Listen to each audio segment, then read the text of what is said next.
दिशा, 1 minute जरा अंदर आओ। कपिल ने पत्नी को बुलाया, जो इस समय पूजा की थाली लिए सबको आरती दे रही थी। इस बुलावे का अर्थ वो और उसकी सास तो अच्छे से समझ गई, लेकिन उसकी इतने लोगों के बीच से जाने की हिम्मत नहीं हो रही थी। कपिल को इंतजार पसंद नहीं, ये जानते हुए देवरानी शिखा मुस्कुराते हुए बोली, मैं जाकर आती हूँ, आप चिंता ना करें, कोई कमी नहीं रहेगी। देख लेना, जेठ जी खुश हो जाएंगे। वो कुछ कहती उससे पहले किसी ने उसे पुकारा, बहू, हमें भी आरती दो। वो मुड़ी और उसने कनखियों से देखा, उसके कमरे का दरवाज़ा बंद हो गया। अंदर क्या चल रहा है ये जानते हुए भी वो मुस्कुराने पर विवश थी, नज़रें दरवाजे पर ही थी। कुछ आधे घंटे बाद शिखा विजयी मुस्कान लिए अपने कपड़े ठीक करते हुए बाहर निकली, तो उसका वजूद एक बार फिर बिखरता हुआ प्रतीत हुआ उसे। कपिल और उसके भाई में कितना अंतर है। एक के लिए स्त्री भोग की वस्तु है, जबकि दूसरा उसे पूजता है। देवर के प्यार और विश्वास का शिखा भी भरपूर लाभ उठा रही है। कपिल और वो पहले से रिश्ते में थे और किसी वजह से अहम दोनों के आड़े आया, और परिणाम, कपिल ने दिशा से शादी कर ली। वो भी कहाँ पीछे रहती, कपिल को जलाने के लिए उसके छोटे भाई को ही फंसा लिया। अब हालात ये है कि पत्नी तो वो साहिल की है और पत्नी धर्म वो कपिल के साथ निभा रही है। कपिल के तो दोनों हाथों में लड्डू है। उसने दिशा से साफ बोल दिया है, अगर तुम मेरी ज़रूरत पूरी नहीं करोगी तो उसके लिए शिखा है।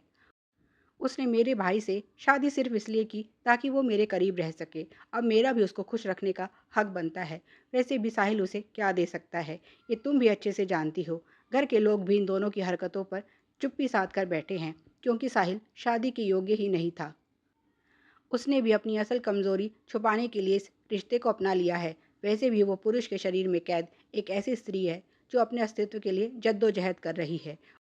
उसे दिशा से सहानुभूति है, पर वो उसके लिए चाहकर भी कुछ कर नहीं सकता। शादी से पहले कपिल ने साफ कर दिया था, ज़्यादा उत्साहित होने की ज़रूरत नहीं है। तुम देवरानी नहीं अपनी सौतन लाने जा रही हो। वो लड़ी, झगड़ी, रोई, इस शादी को रोकने के लिए मिन्नतें की, पर सबने अपना स्वार्थ देखा। नई बहू को पहली रात उसके कमरे में भेजकर सब खत्म कर दिया, और वो कुछ नहीं कर सकी। आज का ये बुलावा उसके लिए था, क्योंकि 3 महीने से वो कपिल के करीब नहीं गई है और उसे लग रहा है कहीं कुछ बात है। प्यार जताकर वो उसे अपने साथ बांध कर रखना चाहता है, पर जब वो यही प्यार शिखा पर लुटाता है तो पत्नी के दिल पर क्या बीतती है, क्या उसे पता नहीं। एक घर में अपनी सौतन के साथ निभाते हुए चलना कितना दुश्वार होता है, ये कोई उससे पूछे। कल को इस रिश्ते से जन्म लेने वाली संतानों को भी उसे क्या ऐसे ही बर्दाश्त करना होगा। इस कल्पना से भी वो डर जाती है। कल यही उसके बच्चों के साथ भी होगा। कपिल को किसी के सुख दुख से कोई मतलब नहीं। उसे तो अपनी इच्छाओं की तृप्ति से मतलब है, चाहे वो दिशा से हो या शिखा से। शिखा को भी एहसास नहीं कि वो अपने जीवन से क्या खिलवाड़ कर रही है। वो बस दिशा के साथ प्रतियोगिता में लगी है। इसके लिए वो क्या खो रही है, काश वो समझ पाती। जब तक उसके ऊपर प्यार का भूत सवार है, वो कुछ नहीं देख सकती। दिशा कभी उसके रास्ते में थी ही नहीं। ये सब तो उन दोनों की गलती थी, जिसके कारण आज दिशा उनके बीच थी। जिस कपिल को वो दिशा से छीन लेने को तत्पर है, वो तो उसका ही था। वही उसे सहेज नहीं सकी। इस रिश्तों के दलदल में फंसी दिशा अब और इस कीचड़ में नहीं रहना चाहती। इसीलिए उसने अपने जीवन को नई दिशा देने का फैसला कर लिया है। पूजा खत्म हुई और अब समय था वो बताने का जिसके लिए सब इंतजार कर रहे थे। कपिल भी अब वहाँ था। दिशा ने कागज उसे देते हुए तलाक का ऐलान कर दिया।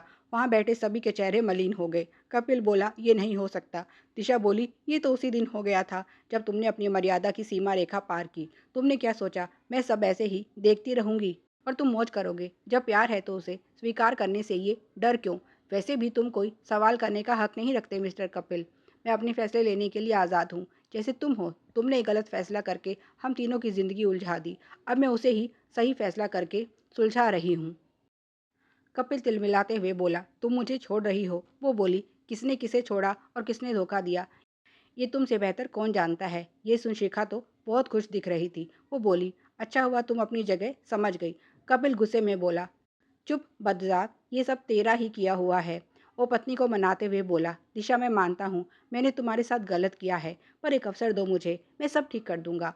मैं इस औरत से सब रिश्ते तोड़ दूंगा, हम अलग रहेंगे, ये घर छोड़ देंगे। मैं माफ़ी मांगता हूँ। दिशा बोली, अब ये सब क्यों? जब यही मैं कह रही थी तब तो तुमने सुना नहीं। लगता है अब तुम्हारा मन भर गया है इस औरत से और मुझे कोई नया धोखा देना चाहते हो। माफ़ करना, अब मैं पीछे नहीं हटने वाली, और अब तुम चाहे जो कहो या करो, मुझे कोई फ़र्क नहीं पड़ता। कपिल कई दलील देता है, पर दिशा का फैसला नहीं बदलता।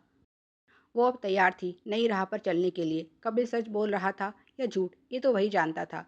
पर एक बार फिर वो रिश्तों के खेल में हार गया था। पहले प्यार और अब शादी, दोनों ही रिश्तों को निभाने में वो नाकाम रहा। ऐसे नाकाम इंसान से कोई रिश्ता अब दिशा को नहीं चाहिए था। इसी तरह की और भी मनोरंजक कहानियाँ पाने के लिए तेरी मेरी कहानियों को सब्सक्राइब करें। कहानी अच्छी लगी हो तो लाइक और शेयर करें। धन्यवाद।